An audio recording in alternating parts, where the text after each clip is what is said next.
Today we want to look specifically at the field of biotechnology and cancer. We've talked a lot about biotechnology and agricultural research as we've done the omnivore's dilemma and looked at genetically modified foods. And now we're going to want to look at more of the medical piece of that, and cancer is an important thing to consider. There's a lot of research in trying to improve and reduce the number of deaths from cancer with biotechnology. There are 1.6 million cases of cancer in the United States in the year 2015. 590,000 people would have died of cancer. That is 1,690 people a day, and those stats are just talking about the United States. It is the second leading cause of death in the U.S. Heart disease is number one. 78% of all cancer occurs in people over 55. And the survival rate is increasing. It's gone up about 20% in the past 30 years. It's at 68%, and that's due to prevention and early detection, and we'll talk about that in a minute. But biotechnology, bio means life, technology means the art or skill of. So how can we use man's skills and knowledge to improve human life? Now, what is cancer? Cancer is when something in your DNA, there is a gene that is mutated, and it causes the cells to grow and divide uncontrollably. So mitosis is happening all the time. That's going to create a mass of cells that don't belong in that tissue. And it's kind of like weeds in a garden. They will choke out. If you get too many weeds, the plants you planted are not going to do well. The weeds are going to take over.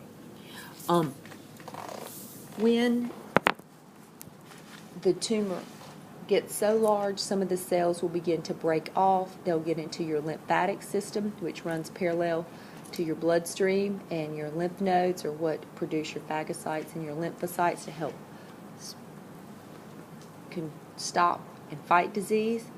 And then the tumor can also get in your bloodstream and spread to other parts of your body. So when you hear somebody talk about stage 2 or stage 3 or stage 4 cancer, that's just talking about how far it's spread. Is it in the lymph nodes near the original site? Is it in lymph nodes in different parts of the body?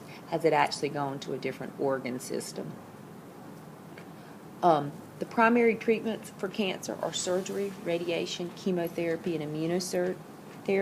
Surgery obviously is to remove the tumor. Radiation is to use gamma radiation to burn it up. Chemotherapy are strong chemicals that are targeted to destroy the cancer cells. They're also going to destroy good cells, so a lot of people are going to feel really bad and really lousy while they're taking chemotherapy. There are some targeted chemotherapies where they will only affect that single site, but most of them attack the good cells and the bad. I know when I had cancer, I felt bad for about 6 months. I was exhausted. I went to sleep early. I had what's called chemotherapy arthritis. I had all this swelling in my knees and my hips, and I had trouble walking, and so I had throat blisters. So the chemo kills and affects the good cells as well as the bad, but it did its job. I'm a 22-year cancer survivor now. Immunotherapy is where you actually want to use your own immune system or someone else's immune system, so a bone marrow transplant, stem cell transplant, to try to re-stimulate and kill off the bad cells through radiation, and then reintroduce your immune system to start over to try to kill it. And that is a current cell research is a current immunotherapy that is being investigated and researched, where you would use your own immune system, modify your own T cells, and then put them back in your body and help them, target them, give them the knowledge they need to destroy the cancer. Prevention is very important. So how can you reduce your exposure? Sunlight causes, too much UV light can cause skin cancer, and the deadly form of skin cancer is called melanoma.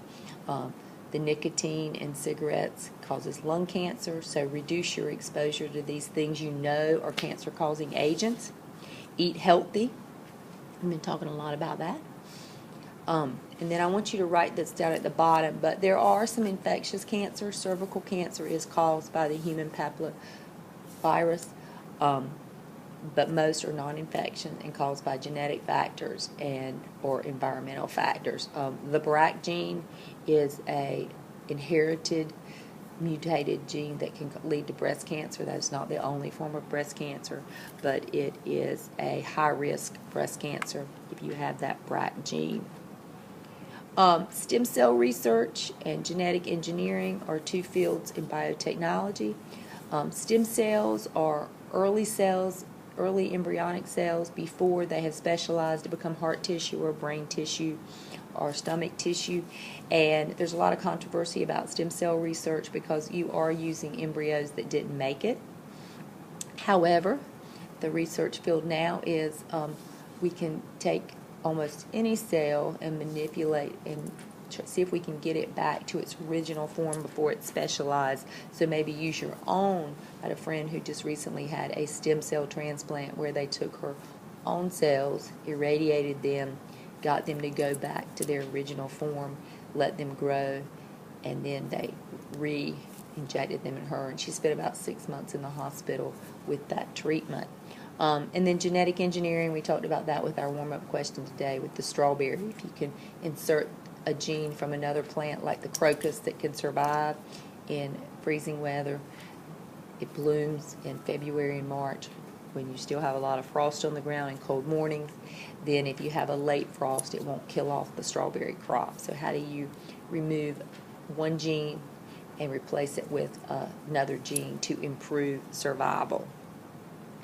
Now we're going to finish today by watching two video clips. One is on some different careers and fields in biotechnology, and the other is on Bill Nye talking about GMOs. So if you will jot down these two questions, and while you're watching these two clips, you can make some notes. And then after that, we're going to look at the Frankenskeeter, which is another field of biotechnology to try to reduce the spread of disease, and it may have some applications with the Zika outbreak.